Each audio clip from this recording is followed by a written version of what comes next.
हरे कृष्णा कृष्णा कृष्णा हरे हरे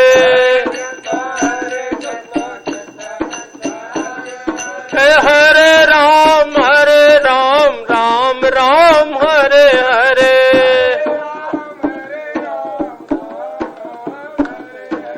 हरे कृष्णा कृष्णा कृष्णा हरे हरे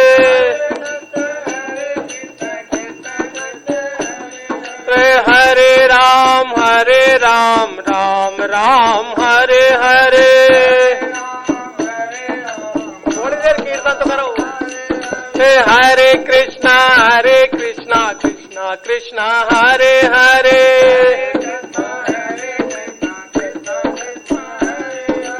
हरे राम राम हरे हरे हरे राम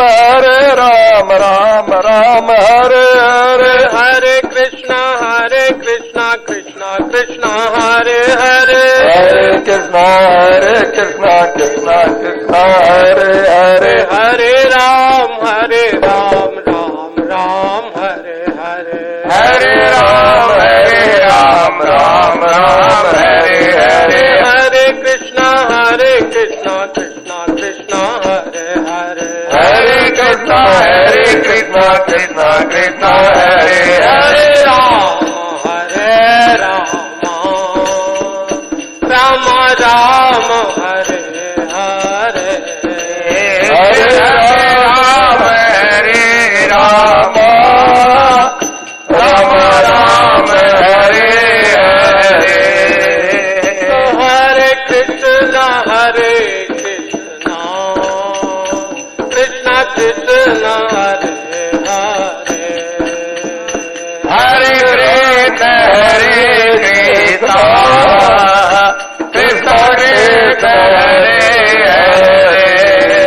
ओ हरे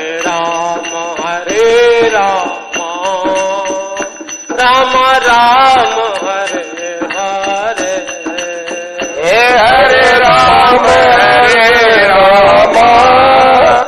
राम हरे हरे ओ हरे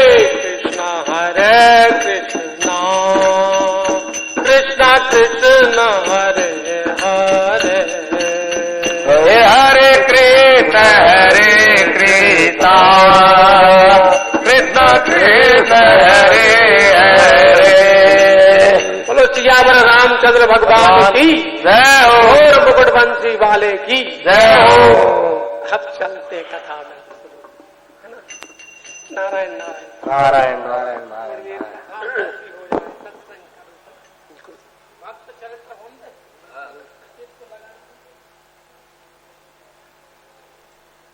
सीधी कथा कह लो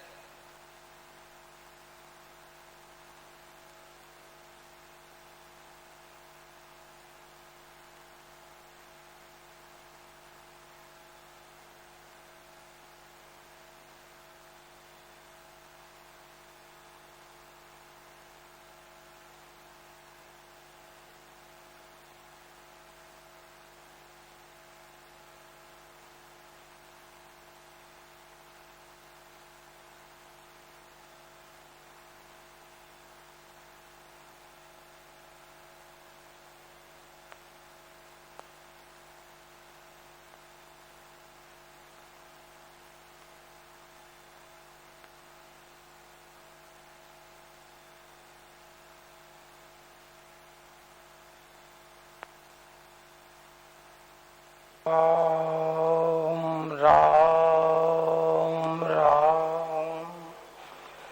राम राम राम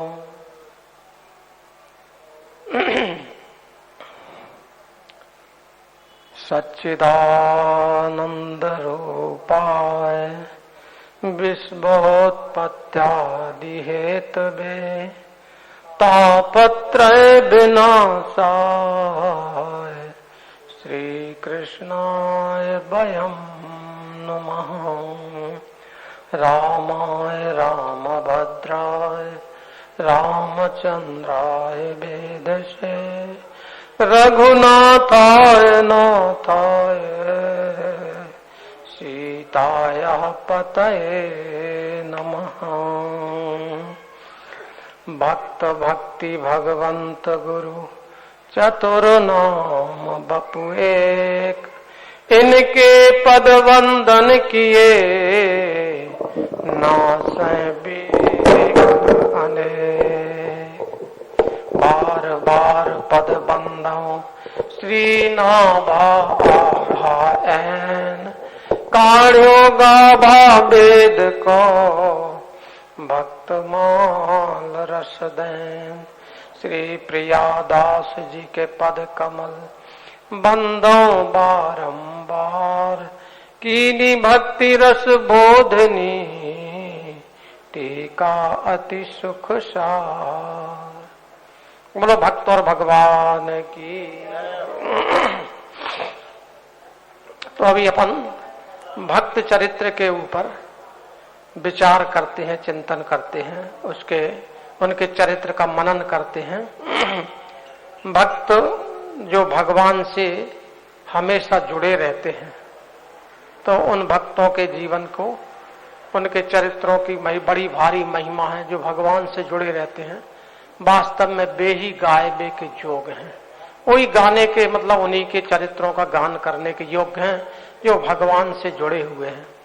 अपने गीता जी में मूल इसमें भगवान ने वाणी में भक्त की महिमा का वर्णन किया है। तो उसमें श्री भगवान कहते हैं 18वें अध्याय में और 9वें अध्याय में भी है। तो उसका भक्त चरित्र का मूल प्रसंग उसमें आ जाता है, मूल बात आ जाती है, मतलब सार बीज। जैसे 18वें अध्याय में भगवान ने कहा मन मना भव 65वां श्लोक, मन मना भव मद भक्तो मद्याजी माम नमस्कुरु मामे वैश्यसी सत्यम ते प्रति जाने प्रियोशी में। और 66वां सर्वधर्मान परित्यज्य मामेकम शरणम व्रज अहम ता सर्व पापेभ्यो मोक्षयिष्यामि मा शुचा। तो इसमें भक्तमाल का पूरा बीज आ गया। इसमें ये भक्त चरित्रों का बीज रूप रहस्य इसमें आ गया। 9वें अध्याय में भी अंतिम श्लोक में मन मना भव मद भक्तो मद्याजी मामना मामे वैश्यस्य युक्त महात्मानम मत परायणा।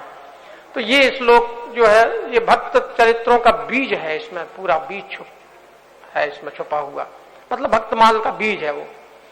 मन मना भव भक्त का जो है भगवान में मन वाला होता है। मन मना भव मद भक्तो भगवान का ही भक्त होता है, मतलब भगवान से अभिभक्त, भगवान में जुड़ा रहे। और मद्याजी वो भगवान की पूजा अर्चन करने वाला होता है। भगवान के जो भी कर्म है वो भगवान की पूजा भाव से करता है, मतलब भगवान के भगवत तीर्थर्थ कर्म करने वाला होता है। मद्याजी वो मान मम नमस्कुरु, और भगवान की ही भावना करके सब जगह प्रणाम करता है, सबका सम्मान करता है। और मामे वैश्यसी सत्यम ते प्रति जाने प्रियोशी में, वो मेरे को, मैं सत्य कहता हूं कि वो मेरे को बहुत प्रिय होते हैं ऐसे भक्त। और वहां पे 9वें अध्याय में कहा कि मामे वैश्यसी युक्त और महात्मानम मत परायणा, मेरे ही परायण रहने वाला है। मामे वैश्यसी युक्त है, मुझसे ही संयुक्त रहता है। और महात्मानम मेरे में ही मन बुद्धि प्राण को अर्पण करने वाला होता है। तो ये भक्ति का अंत इस 66वें श्लोक में कहा सर्वधर्मान परित्यज्य माम एकम शरणम व्रज, और मेरी ही शरण होकर के वो रहता है।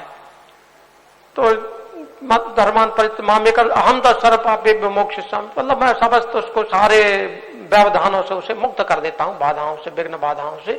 तो ये भक्त का बीज है, भक्ति पूरे भक्तमाल का बीज ये गीता के इन श्लोकों में आ गया। आप भक्त चरित्रों को भी सुनो, चरित्र भक्तमाल में उनके विशद अलग अलग करके चरित्र सुनाए गए हैं। उनकी रचना की गुरुजनों की आज्ञा से, भगवत ही उसमें कारण, भगवान की ही भावना उसमें कारण होती है। तो आज अपन ने ऐसा विचार रहता है कि एक मात्र शरीरधारी भक्त का चरित्र, एक पुरुष शरीरधारी भक्त का चरित्र। वास्तव में वैसे देखा जाए तो भक्त जो है ना स्वयं होता है, वो शरीर नहीं, शरीर मतलब शरीर तो जो है ना ये तो एक अलग आवरण है। वास्तव में महाराज श्री बोलते थे स्वयं होता है भक्त, भक्त स्वयं होता है। स्वयं स्वयं माने भगवान का जो स्वयं अंश है, सदा सनातन अंश, वो स्वयं भगवान का को अपना स्वीकार कर लेता है, अपनापन कर लेता है। तो वो वास्तव में शरीर से अतीत होता है। जो भक्त होता है वो शरीर से अतीत होता है। वो ना माता शरीर ना पुरुष शरीर से, वो ऊपर व्यवहार में भले आप मान लीजिए कि मातृ शरीर देखने में आता है, पुरुष शरीर, वास्तव में वो स्वयं होता है भगवान का भक्त। वो शरीर से अतीत हो जाता है, तीनों शरीर से अतीत हो जाता है वो। तो उसमें फिर माता पुरुष और मातृ शरीर का भेद भी नहीं रह जाता। तो ये, लेकिन फिर भी एक व्यवहारिक जगत में तो अपना एक मान नहीं होता है कि ये पुरुष शरीर में भक्त हुए, ये मातृ शरीर में भक्त हुए, ऐसा अपन मानते हैं। तो अपन ने एक एक चरित्र लेने का विचार रहता है। पहले अभी अपन लेते हैं।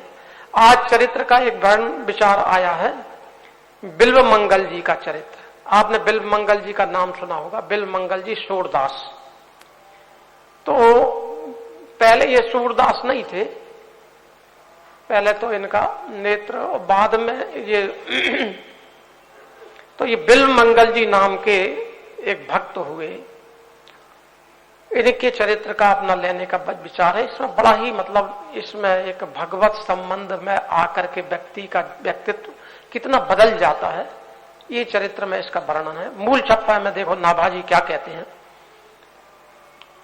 श्री कृष्ण कृपा को पर प्रगट बिल्व मंगल मंगल स्वरूप करणामृत सुख बेत युक्ति अनुच्छिष्ट उचारी रसिक जनन जीवन हृदय जहारा बलिधारी हरि पकरायो हाथ बहुर तहलियो छुटाई कहा भयो कर छुटे बंदो जो हियते जाई चिंता मणि संग पाए के ब्रज बधु के लिबरनी अनूप श्री कृष्ण कृपा को पर प्रगट बिल्व मंगल मंगल स्वरूप। तो ये बिल्व मंगल जी महाराज एक संत हुए। पहले तो इनका जीवन कुछ और तरह का था, लेकिन भगवान किसको अपनी तरफ खींच लेते हैं ये तो भगवान ही जाने, उनकी अपार महिमा है। तो इसमें आया है, ये वर्णन करते हैं कि बिल्व मंगल मंगल स्वरूप, मतलब श्री कृष्ण की कृपा ऐसी बरसी बिल्व मंगल के ऊपर। भगवान श्री कृष्ण के परम कृपा पात्र श्री बिल्व मंगल जी इस संसार में प्रत्यक्ष मंगल कल्याण के रूप थे। विश्व का मंगल ही बिल्व मंगल के रूप में प्रकट हुआ। आपने कृष्ण करणामृत नामक सुंदर काव्य का निर्माण किया, जिसकी उक्तियां सर्वथा नई हैं, दूसरे कवियों की झूठी नहीं है, प्रेमा भक्ति से प्रकट सहज एवं दिव्य उद्गार हैं। कृष्ण करणामृत रसिक भक्तों का जीवन प्राण है। एक ग्रंथ की इन्होंने रचना की, जो कि अनूठी रचना है। बड़े बड़े महापुरुषों ने जिसको सराहा है। प्रेम भक्ति से प्रकट सहज एवं दिव्य उद्गार है। श्री कृष्ण करणामृत रसिक भक्तों का जीवन प्राण है। उन्होंने इसे कई लड़ियों के हार के समान अपने हृदय में धारण किया है। एक बार भगवान श्याम सुंदर ने मार्ग दिखाते हुए अपना हाथ पकड़ाया और फिर उसे छुड़ा लिया। उस समय आपने उनसे कहा, हाथ छुड़ाकर चले जाने से क्या हुआ? मैं तुम्हें वीर पुरुष तब समझूं जब मेरे हृदय के बंधन से छूटकर चले जाओ। आपने चिंतामणि का संग पाकर ब्रज गोपियों के साथ हुई श्री कृष्ण की रहस्य लीलाओं का अत्यंत सुंदर वर्णन किया है। उसके द्वारा सभी भक्तों का मंगल हुआ, अतः आप मंगल की मूर्ति ही थे। ये मूल छप्पे का भाव। अब इसमें वर्णन करते हैं कि कृष्ण कृपा इनके ऊपर कैसे प्रकट हुई है। तो भगवान की कृपा, किसके ऊपर कृपा बरस जाए। वैसे कृपा तो हमेशा बरसती रहती है, लेकिन न जाने कौन से गुण पर कृपा निधि रीझ जाते हैं। पता नहीं किसी गुण के ऊपर भी कृपा निधि रीझ जाते हैं।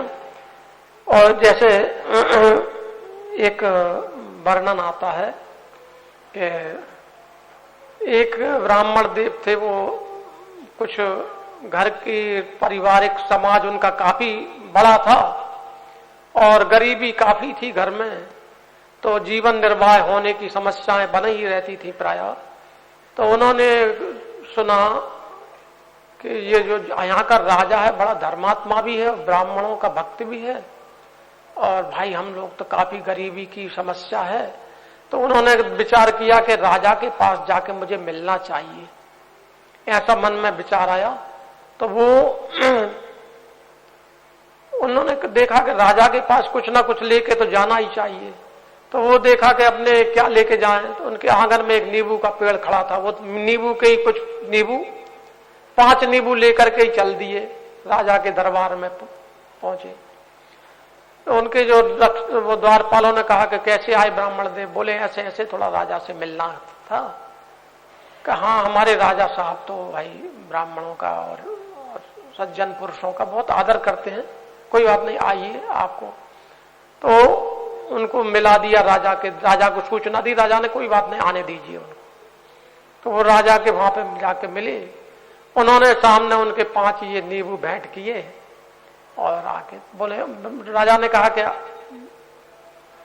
भगवान आपका आगमन किस प्रयोजन से हुआ, कुछ सुनाइए, क्या बात? उन्होंने बताया कि ऐसी ऐसी बात है राजा साहब, घर परिवार तो काफी बड़ा है लेकिन जीवन निर्वाह की समस्या भी रहती है, और मैं ऐसे ही आपके जरा दर्शन ऐसे चला आया इधर।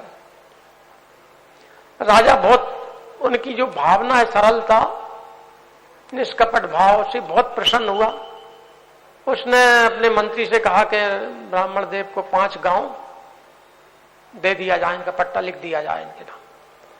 उनकी वार्तालाप करने का उनका जो सब बात थी वो सभी के काफी बड़ा परिवार है, पुत्रियां क्या क्या है, तो इनको और बड़ी सरलता वही निष्कपटता के भाव से इन्होंने जो बात मतलब ये इसके भाव व्यवहार था इनका, तो इन्होंने दे दिया उनको।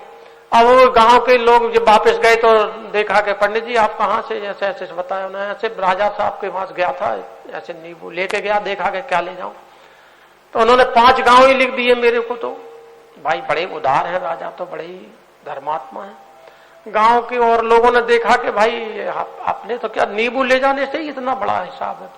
तो उन लोगों ने अपने बगीचे से कहां से नींबू की डलिया भर के और दरबार में पहुंचे। उसमें और ब्राह्मण भी थे, और भी लोग थे, सब प्रकार के लोग थे। सेवक ने कहा महाराज डलिया ले लेके लोग आए हैं, नींबू बहुत आए हैं क्या? अच्छा कोई बात नहीं, आने दो। सबको वहां पे सब भेंट किए, एक एक डलिया टोकरी नींबू। तो राजा ने मंत्री से कहा कि मंत्री साहब सबको 5-5 रुपए भेंट करो। मंत्री ने सबको 5-5 रुपए भेंट करके विदा कर दिया। सबने विचार किया कि बताओ, पंडित जी आया था, हम भी तो कोई पंडित हैं, हम कोई कम थोड़ी हैं, उससे कम विद्वान नहीं, हम ज्यादा ही विद्वान हैं। वो तो ऐसे ही था, बिना पढ़ा लिखा था, और हम तो विद्वान भी हैं, और हमारे को 5 ही रुपए दिया और उसको 5 गांव लग कर दिया। तो उन्होंने, राजा ने देखा कि ये जो है ना, ये तो बहुत ब्राह्मण बड़े सरल भाव से था, और ये लोग तो बहुत देखो काफी विचार करके आए हैं, सोच समझ के चतुराई करके, तो इनको 5 रुपए ही दिया। तो भगवान देखो वो सरलता के ऊपर भगवान रीझ गए, वो राजा रीझ गए। इसी प्रकार से भगवान भी पता नहीं किसी की सरलता के ऊपर कौन से गुण पर भगवान भी रीझ जाते हैं। वो भले ही उसमें और प्रकार की योग्यताएं ना भी हों, लेकिन उसकी सरलता, निष्कपटता और एक वैसी सरल भाव पे रीझ जाते हैं। ऐसे ही भगवान भी इस तरह के हैं। तो ये भक्त के ऊपर भी भगवान रीझ गए हैं। पहले तो इनका ये है, मूल छप्पा में इसमें वर्णन आया है कवित्व में, कृष्ण बैना तीर एक दुच मद धीर रहे हो गयो अधीर संग चिंतामणि पाए के तजी लोक लाज ही बाही को जो राज भयो निश दिन काज बह रहे घर जाए के पिता को श्राद्ध नेक रहो मन साध दिन शेष में आवेश चलो अति अकुलाए के नदी चढ़ी रही भारी पहिए न आवारी नाव भाव भरो हियो जियो आत्मा ध्याई के। अब ये इनका वर्णन आया है कि कृष्ण बैना तीर, ये दक्षिण भारत में इनका जन्म हुआ था। बिलमंगल जी का जन्म हुआ था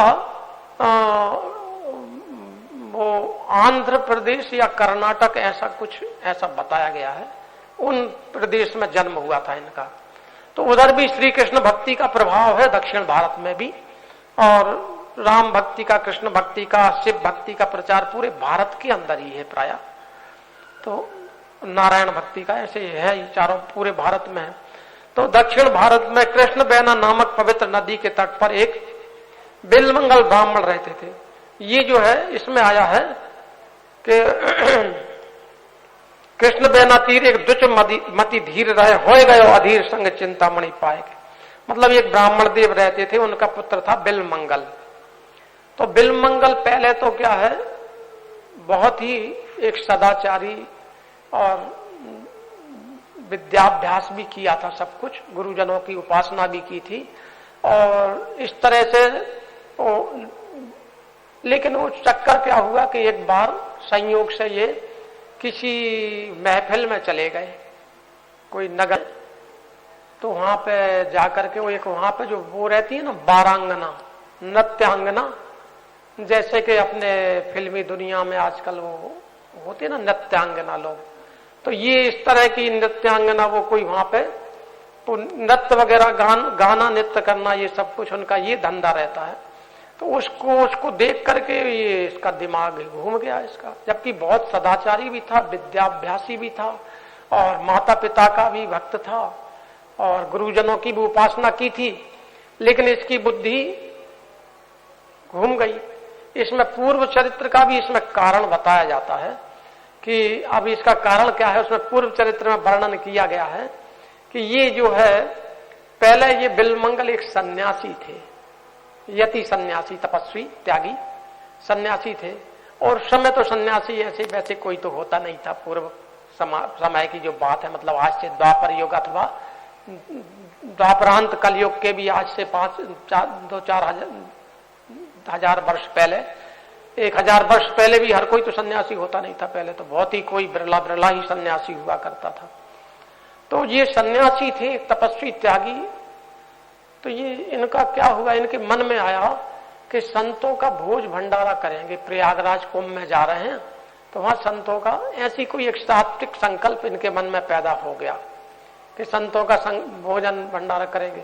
ऐसा विचार करने के कारण इनके मन में आया कि फिर क्या किया जाए, धन संपत्ति, अपने पास तो पैसे की ऐसी कोई भावना आ जाने से एक बार ये वन में ही तपस्या करते थे, वहां वन में ही ऐसे कहीं निकल के जा रहे थे तो संयोग से एक राजकुमारी का शरीर पूरा हो गया था, युवा अवस्था में, अब वो किशोर अवस्था में ही।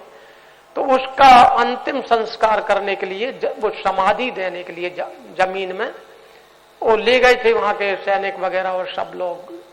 तो उसको बढ़िया गहने वगैरह सब से समन्वित करके उसको समाधि जमीन में खोद करके उस जमीन में उसको समाधि देके इस तरह से वो दे रहे थे, कर रहे थे। तो सन्यासी महानुभाव भी वहां पे कहीं निकल के उधर ही संयोग से पहुंच गए। उन्होंने वो दृश्य देख लिया, वो दूर से छुप करके उन्होंने देखा इतने गहने वहने लगा कर सब कुछ, और इसको एक राजकुमारी शरीर पूरा हो गया इसका, इसको देखो, इन्होंने तो ऐसे ही गाड़ दिया इसको जमीन में। और वो लोग तो सब चले गए, ये देख रहे थे। इन्होंने कहा वो मेरे को तो वो करना था भंडारा वगैरह का, वो तो अब कहां से संपत्ति लेके आएंगे, कैसे क्या करेंगे भाई, ये तो है, अब ये तो क्या जमीन में ही गड़ा रह जाएगा सब धन, तो क्या दिक्कत है इसमें, व्यर्थ चला जाएगा, मैं भी ले लूं तो कोई समस्या नहीं, फिर इसको वैसे के वैसे ढक देंगे मिट्टी। तो वो उसमें उसको निकालने लग गए। तो निकालते निकालते संयोग से जब वो नजदीक पहुंच गए उसके, तो उन्होंने जब वो छूने की कोशिश की उसको निकालने की, तो उसमें से एक आकाशवाणी सी आवाज आई वहां से कि भाई अरे महानुभाव, आप ये क्या करते हैं, आप तो सन्यासी हैं और आप इस तरह से ये मुझे आप स्पर्श करते हैं।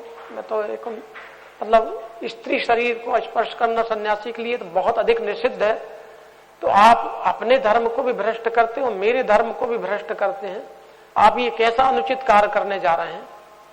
तो सन्यासी ने कहा कि मैं अनुचित क्यों करने का, मेरा अनुचित करने का प्रयोजन नहीं, मेरा स्पर्श करने का और कोई तात्पर्य नहीं है, मेरे को तो वहां पे वो परोपकार, मेरा ऐसा मेरा संकल्प है, मुझे उसके लिए धन संपत्ति की जरूरत है, इसमें बहुत से देखो कितने गहने और ये सब कुछ हीरे माणिक मोती, तो मुझे तो इससे प्रयोजन है, मुझे और कोई प्रयोजन नहीं, मैं इसको लेके वहां वो करूंगा। तो उसमें फिर आवाज आई, उसकी जीवात्मा बोलती है वो बालिका की। उसने कहा कि हे महानुभाव, आप यति हैं, सन्यासी हैं, ऐसा मत कीजिए। आप मेरे पिता बड़े धर्मात्मा हैं और संतों के प्रति बहुत अच्छा सद्भाव रखते हैं। आप नगर में जाइए और राजा साहब से उनसे ऐसा कहिए कि मेरे जो पाया था ना, मेरे जो पलंग का पाया, उसके नीचे उसी जगह वो सब मोहरों का वो ऐसा संपत्ति गड़ी हुई है, वो आपको 2 घड़े हैं उनमें, वो आपको दे देंगे। तो आप उनको लेकर के आप अपना कार्य कर लीजिएगा, लेकिन ये तो मत कीजिए, कम से कम मेरे को स्पर्श मत कीजिए, इस तरह से आपका भी जो है वो अहित होगा। तो सन्यासी ने फिर मान लिया ये बात और वो आए नगर में, आके राजा को कहा। राजा धर्मात्मा ही था वास्तव में। उसने कहा कोई नहीं महाराज, आपका परहित के लिए कार्य है, आप ले लिए, ले जाइए। लेकिन वो उन्होंने कार्य वगैरह किया, लेकिन फिर भी उनके लिए उनका वो तृष्णा उनकी पूरी नहीं हुई। उनको और भी परोपकार के लिए कहा, इससे मेरा पूरा कार्य नहीं हुआ, और भी कार्य करने के लिए मेरे को चाहिए। फिर वो उसी जगह पहुंच गए, उसको खर्च कर आके, और फिर जाके उसको फिर निकालने लग गए। तो एक बार तो उसकी जीवात्मा ने इस तरह से निषेध किया, लेकिन अब की बार इन्होंने कुछ भी नहीं माना, सुना भी नहीं, और वो निकाल लिए, उसके सब जेवर वगैरह सब निकाल लिए। तो अब जो है ना माने नहीं। जब ये निकाल के जाने लग गए तो उसने कहा कि देखो, मैंने निषेध किया था आपको कि आप एक यति हैं, सन्यासी, आपके लिए इस तरह का व्यवहार करना ठीक नहीं। उसकी जीवात्मा आवाज करके बोलती है कि ये जो आपके लिए बहुत अनुचित कर्म था कि आपने मेरे को भी पथभ्रष्ट कर दिया और आप भी पथभ्रष्ट हो गए। मैं पहले ही निषेध किया था, लेकिन आपने नहीं माने इस बात को, आपने मुझे भी पथभ्रष्ट कर दिया और आप भी। बोले अब ये होगा कि तुमको अगला जन्म पुनः धारण करना पड़ेगा, और उसका परिणाम ये होगा कि तुमको मेरे ही प्रति तुम्हारा आसक्ति होगा। मेरा भी जन्म दोबारा होगा, क्योंकि अब तुमने मेरे को छुआ है तो मेरे का भी पतन हो गया, तो मुझे भी पथभ्रष्ट हो गया, मैं पुनः मनुष्य जन्म में जाना पड़ेगा और मेरा भी पतन होगा उससे, और वो तुम्हारे को मेरे में आसक्त होंगे, आप यति होकर के भी आपको जबकि, और फिर मेरे में आसक्त हो जाएगा तुम्हारा मति। तो ये आपको भी दंड भोगना पड़ेगा, मुझे भी दंड भोगना पड़ेगा इसका। तो वो उसमें बताया कि वो ही राजकुमारी जो किशोरी थी, अभी अविवाहित थी, वो जाकर के ये चिंतामणि नाम की बारांगना, नत्तांगना वो बनी, और वो अपने विशिष्ट गुणों से संपन्न थी। वो गाने वगैरह, नाचने वगैरह का। तो और ये जो है ये बिलमंगल वही यति था जो कि पूर्व जन्म का तपस्वी था, त्यागी था, लेकिन फिर भी वो परोपकार, महाराज श्री बोलते थे कि ऐसे परोपकार नहीं कि जो कीचड़ को लगा के कीचड़ को धोने वाला काम। अरे वो ऐसा करने का तो परोपकार करना है तो अपने हिसाब से करो जो तुम्हारे लिए विहित है, जिस तरह का तुम्हारे शास्त्र वेद तुम्हारा जो परोपकार का कर्म है, जिसमें कि मतलब ऐसा नहीं होना चाहिए कि कीचड़ से कीचड़ धोने वाला काम करने का काम क्यों करना है। तो महाराज श्री मना करते थे इस बात के लिए कि वैसा परोपकार का काम नहीं करने का कि जो कीचड़ को लगा के कीचड़ को धो, क्या जरूरत है फिर ऐसे।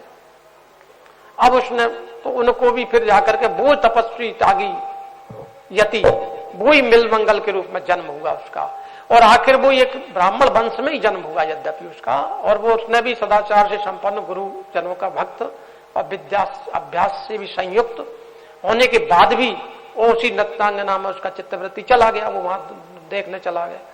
तो उसके परिणाम स्वरूप उसका चित्तवृत्ति इतना गिर गया, खराब हो गया, उसकी तरफ वो चूंकि पूर्व जन्म का शाप ही था एक प्रकार से, तो वो अपनी सती साध्वी पत्नी, अभी नवयुवक था जबकि ये बिलमंगल, और अपनी सती साध्वी पत्नी को भी छोड़ करके और माता पिता की भी लज्जा सब व्यवहारिकता को छोड़ करके कुटुंब परिवार सबकी, और उसी के ही उसमें चित्तवृत्ति उसमें ही फंस जाने से उसी के ही वो वहीं जाके रहने लग गया, घर पे ही उसके ऐसे मतलब मोह जाल में फंसा के यहाँ से उसके कहीं जाता और सब वृत्ति उसकी उधर ही चली गई। वो भी ऐसी नत्तांगना थी कि उसकी चित्तवृत्ति भी इसी के प्रति आकर्षित हो गया, और तरफ से हट गया, मतलब उसका वृत्ति भी और तरफ से हट करके इसी बिलमंगल में ही उसका महत्व बुद्धि पैदा हो गया, उसका सबसे ज्यादा महत्व इसी के प्रति हो गया। अब ये ऐसा हो गया इन्होंने मूल में छप इसमें कवित्व में बताते हैं, कृष्ण बैना तीर एक द्विज मति धीर हो गयो अधीर संग चिंतामणि पाए के।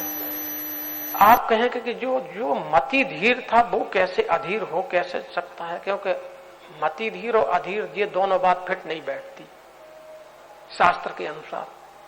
या तो मति धीर होगा या फिर अधीर ही होगा, नहीं तो ऐसा थोड़ी हो दो तरह का, तो ये कैसे हो गया। क्योंकि लेकिन फिर भी यहाँ पे कहा गया है, एक बार की घटना है कि भगवान व्यास जी वो ग्रंथ का लेखन कर रहे थे महाभारत का, तो उन्होंने एक श्लोक वहां पर लिखते लिखते वैशंपायन उसको लिखते थे और भगवान व्यास बोल रहे थे। तो वैशंपायन शिष्य है, भगवान व्यास गुरुदेव हैं, तो बोलते थे और ये लिखते थे। तो इन्होंने एक बार बोल दिया कि बलवान इंद्रिय ग्रामम विद्वांसमपि कर्षति। भगवान व्यास जी ने वो श्लोक बोलते बोलते ये श्लोक भी एक बोला। तो वैशंपायन से कहा था कि तुम थोड़ा सोच समझ के लिखना, मतलब मैं बोलता हूं लेकिन उसको थोड़ा कहा कि हाँ। तो अभी इन्होंने देखा कि बलवान इंद्रिय का विद्वांसमपि कर्षति, जी कैसी बात बोल दी गुरुदेव ने, ये बात तो फिट नहीं बैठती। बोले गुरुदेव जरा रुकिए, क्या बात है? बोले ये जो आपने उच्चारण किया है ये तो मेरे को लिखना संभव नहीं होता। क्यों? बोले ये कैसे हो सकता है, विद्वांसमपि कर्षति। विद्वान के मन को तो आकर्षित नहीं कर सकता, या तो विद्वान नहीं होगा तो फिर अलग बात है, लेकिन विद्वान होने के बाद कैसे कर्षण कैसे हो सकता है? तो ये बात तो मुझे नहीं बैठती। भगवान व्यास जी ने समझाया कि देखो ये बात ऐसी है, जो मैं कह रहा हूं मैं सब सोच विचार के ही कह रहा हूं, मैंने भी उसका निरीक्षण किया है, उसका विचार किया है, तभी मैं बोल रहा हूं इस बात को। वैशंपायन ने कहा भगवान मेरे गले तो नहीं उतरती ये बात, विद्वान को आकर्षित बलवान इंद्रिय ग्राम कितना भी कैसा भी हो लेकिन वो नहीं आकर्षित। वहां पर उन्होंने एक बात कहा था, उसके पूर्व पक्ष का श्लोक का पूर्व पक्ष है कि मुझे पूरा श्लोक तो नहीं आ रहा लेकिन उसका भाव है कि माता भगनी और पुत्री आदि भी उसमें एकांत आसन में नहीं बैठना चाहिए, ऐसा उसमें पूर्व श्लोक में श्लोक का पूर्व पक्ष है। उसके बाद में फिर विद्वांस बलवान इंद्रिय ग्राम विद्वांसमपि कर्षति। तो इसको लिखने से उन्होंने वो आनाकानी की वैशंपायन ने। तो भगवान व्यास जी ने कहा कि भाई मैं भी बहुत सोच विचार के ही बोल रहा हूं, फिर भी उन्होंने समझाने के बाद भी नहीं माने, नहीं लिखने को तैयार हुए, क्योंकि या तो विद्वान नहीं होगा या तो फिर नहीं, ये नहीं हो सकता। तो छाया दो वो अंधेरा और प्रकाश एक साथ कैसे रह सकता है? तो उन्होंने भगवान व्यास जी ने कहा कि अच्छा तो ऐसा अभी थोड़ा मैं संध्या वंदन का टाइम हो गया, मैं थोड़ा संध्या वंदन करने जाता हूं, तुम भी अपना नित्य कर्म करो। अब फिर वो भगवान व्यास चल दिए नदी किनारे संध्या वंदन करने, वो भी अपना नित्य कर्म करने के लिए चल गए, शिष्य वगैरह शिष्य भी। और भगवान व्यास जी ने क्या किया कि वो इतने में वो संध्या वंदन करते करते बहुत रात्रि बीत गई और फिर ऐसे आंधी तूफान वो आया कुछ और झंझावात और पानी बरसने लग गया बहुत जोर का। बारिश होते होते एक नव युवती उधर भीगती हुई उधर ही क्षेत्र में आती, वो कुटिया जहां पे ये वैशंपायन भी अपनी कुटिया में चले गए थे, उसकी मां वो आती है, वो बोलती है, बाहर से खटखट करती है। बोले कौन है? बोले कहा कि अरे भगवान मैं यहाँ पे इधर ही से इधर संयोग से मैं वन में इधर भूल गई और रास्ते ऐसे मेरे को नहीं जाने का हो पाया अपने घर, तो मुझे अभी बहुत बारिश है, अंधेरा भी है, मेरा रास्ता भी नहीं दिखता, मुझे थोड़ा सा रुकने के लिए कोई जगह दीजिएगा कोई ना कोई। तो वैशंपायन ने देखा कि नहीं जी हम यहाँ कैसे रुकने का, तुम जाओ कहीं, कौन हो ऐसा। उसने बहुत गिड़गिड़ा के मतलब प्रार्थना पूर्वक ऐसी बात कही। तो वैशंपायन ने देखा कि भाई एक स्त्री शरीर है और दुखी भी है और हम लोग को महात्मा को करुणा भाव होना ही चाहिए।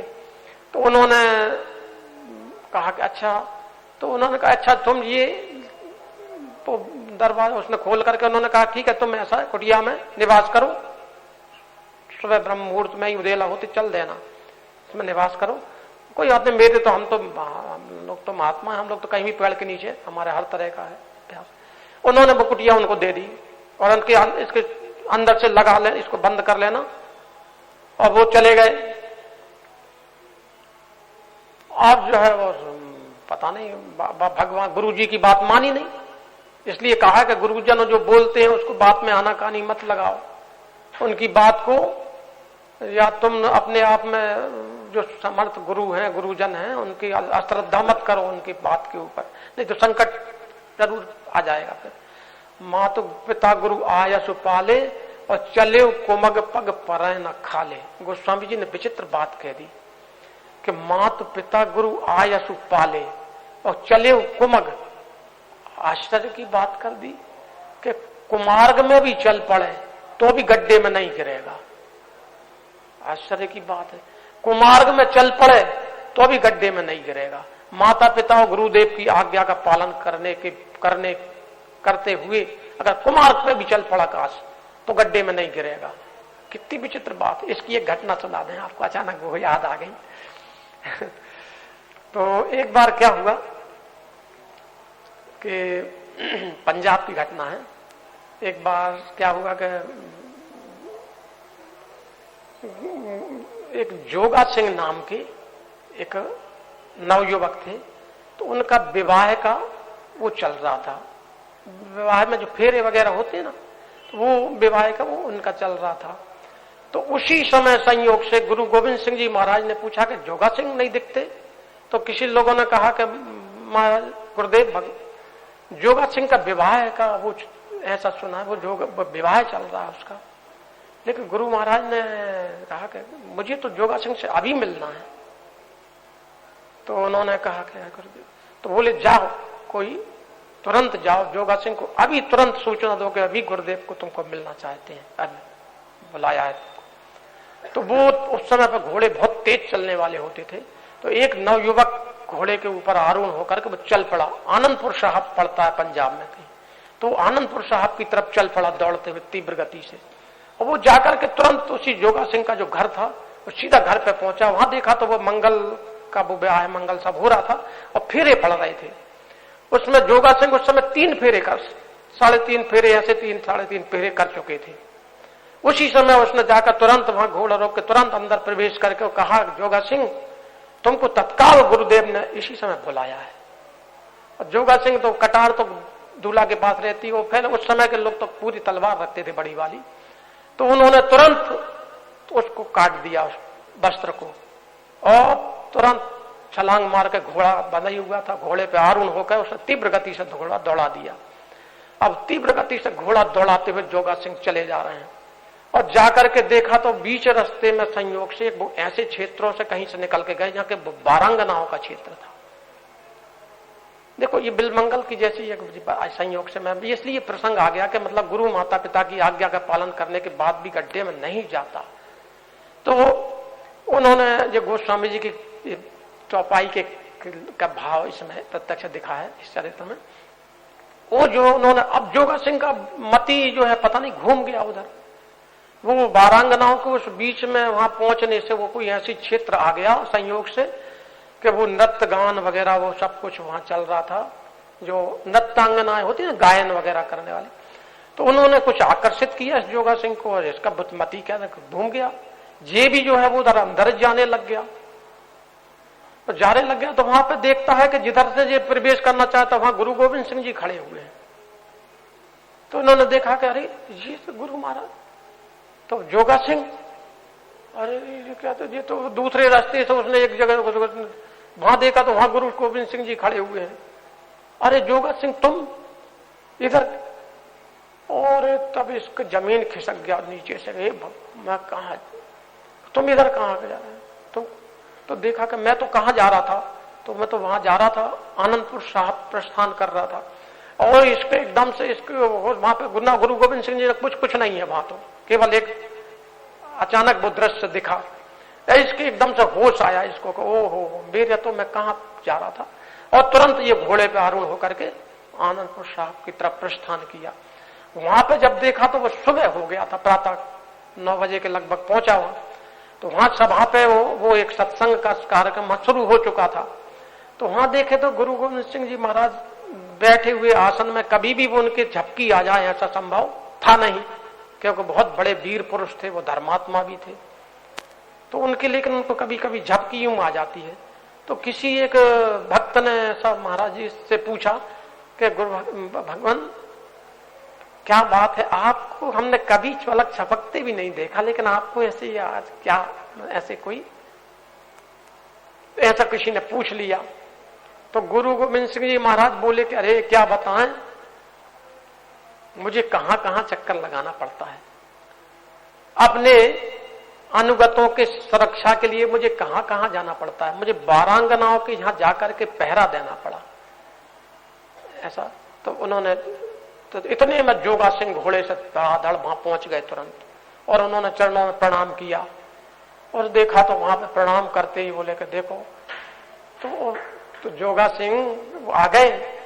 अब वो तो बहुत लज्जित हो करके तब वहां पे तब उन्होंने देखा कि तब लोगों को पता चला कि ये जोगा सिंह की सुरक्षा के लिए गुरु महाराज को रात्रि में कहां पहरा देना पड़ गया। तो ये मतलब गोस्वामी जी ने कहा है कि माता पिता गुरु आयस पाले चले कुमर, अगर मान लो आज्ञा का पालन करने में मान लो बहकने भी लग गया मान लो, तो भी वो नीचे गड्ढे में नहीं जा सकता।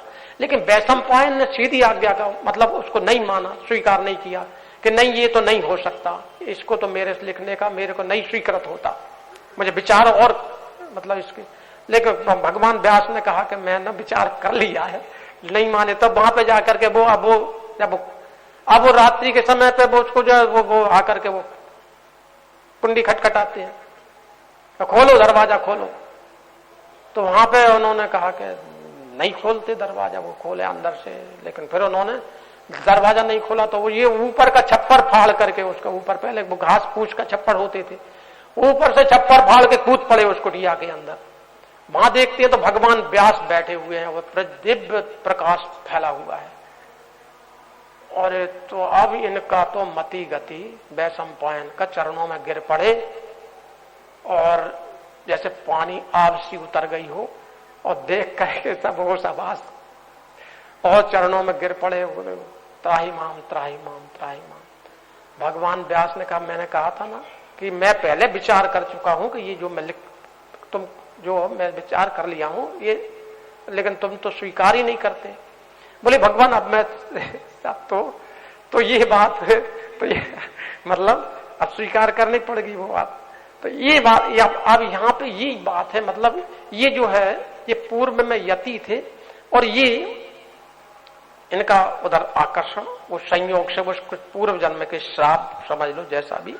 तजी लोक लाज ही बाही को जो राज भयो, निस दिन काज बह रहे घर जाए के। मतलब उसी का हृदय में राज हो गया, और चित्त की वृत्ति ऐसी हो गई कि वो उसी की तरफ मतलब अब वो निस दिन जाकर के घर में से जाके वहीं पहुंच जाता, और वहां से फिर घर पे कभी आता भोजन करने, फिर वहीं भाग जाता। ऐसे करके माता पिता की वो पत्नी भी इतनी धर्मात्मा और पतिव्रता थी, लेकिन उसकी लोक लाज सब खत्म हो गई, और विद्या वो सब उसका। पिता को श्राद्ध नेक रहो मन साध दिन, शेष में आवेश चलो अतु अकलाए के। अब संयोग से ये हो गया कि पिता भी देखे दुखी तो थे ही कि ये है इतना धर्मात्मा भी था, बहुत सदाचारी था सब प्रकार से, और ये कैसे इसकी मति खराब हो गई है। तो दुख के कारण पिता का भी शरीर पूरा हो गया, अचानक शरीर त्याग कर दिया उन्होंने। और वो जो है अब ये मां का तो शरीर पहले ही चला गया था, और पिता भी चले गए, अब स्वतंत्र हो गया। अब पिता इनका पूरा न होने से अब ये जो है ना, इन्होंने कहा कि भाई ओ श्राद्ध के लिए पिता के उसमें अंतिम संस्कार के लिए श्राद्ध वगैरह के लिए तो जाना होगा। तो इन्होंने जाकर के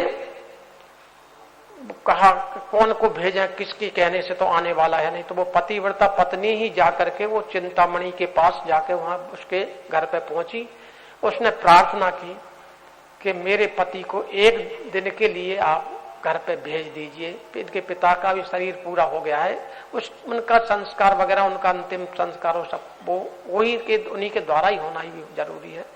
बहुत प्रार्थना की। तो वो चिंतामणि यद्यपि थी तो वो एक बारांगना, लेकिन वो भी एक पतिव्रता के महत्व को समझती थी, पतिव्रता के महत्व को समझती थी। उसका हृदय पिघल गया इस बात को सुन करके और उसने बिलमंगल को समझाया कि तुम कुछ भी हो, तुम्हें घर जाना ही होगा, तुम्हारे पिता का शरीर देहांत हो चुका है, उनका अंतिम संस्कार वगैरह करने के लिए जो है तुम्हें घर पे जाना ही होगा।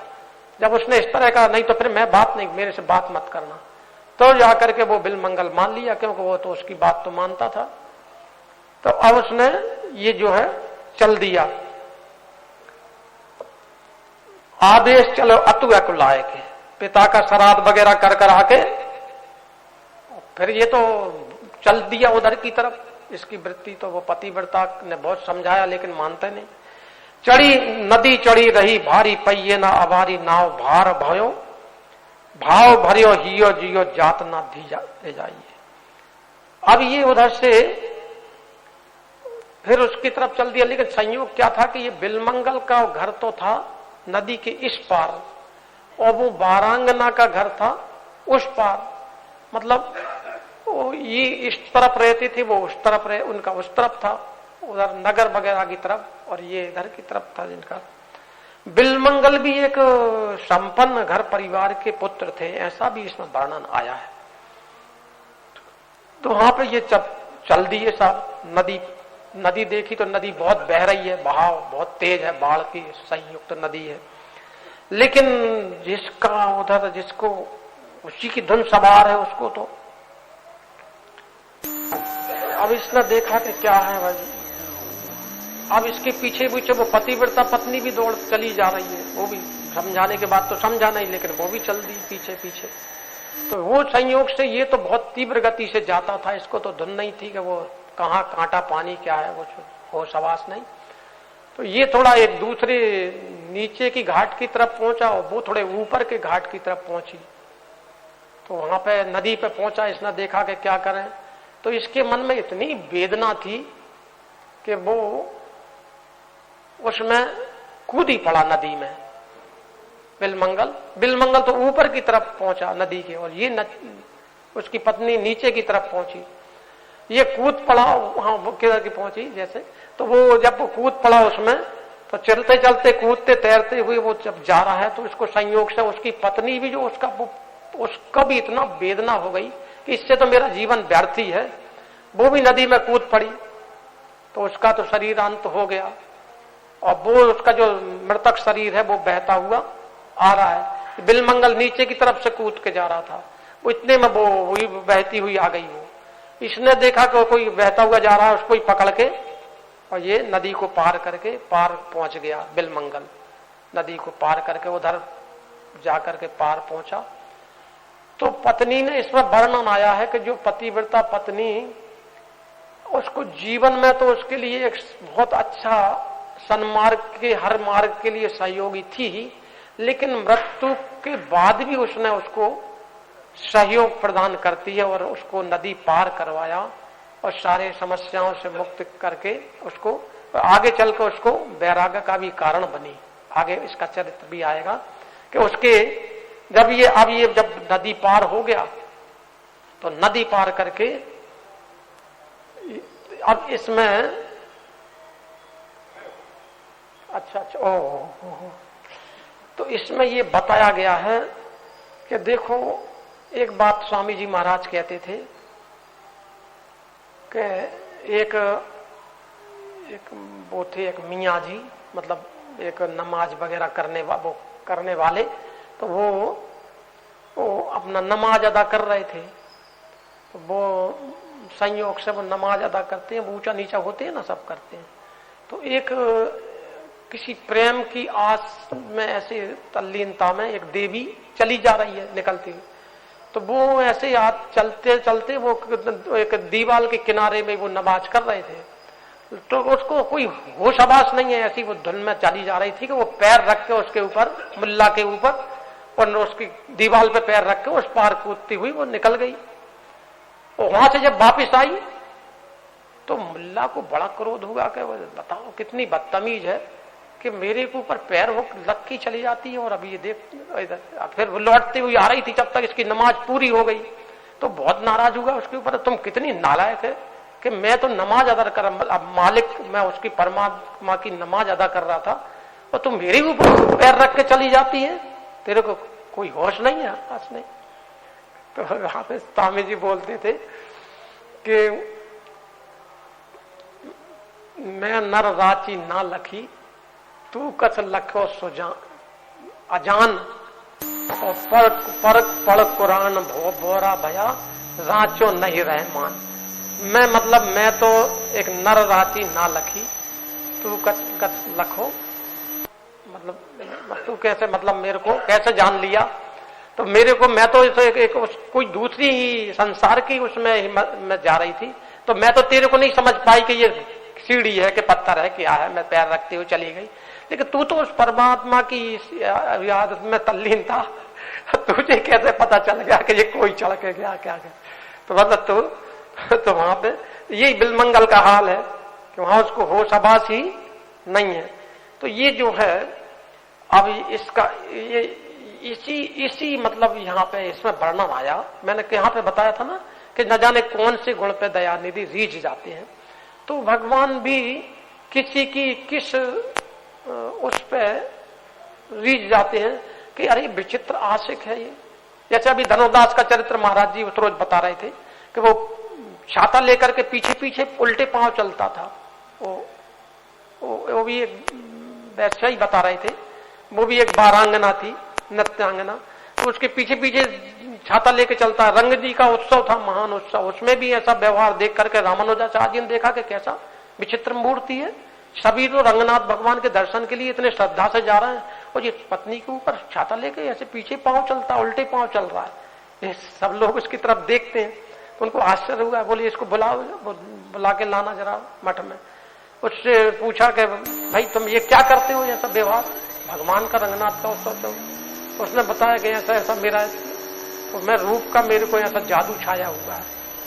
तब रामानुजाचार्य जी ने देखा कि अरे ये तो विचित्र मूर्ति है, इसको अगर इधर मोड़ दिया जाए काश। तो उन्होंने भगवान रामानुजाचार्य जी ने क्या देखा, उसको फिर मोड़ दिया। तो भगवान रंगनाथ के दिव्य दर्शन करा दिए उसको। वो पूरा चरित्र है। और वो ऐसा भक्त बना कि पूज्य महाराज जी ही उसका वर्णन करते थे चरित्र का।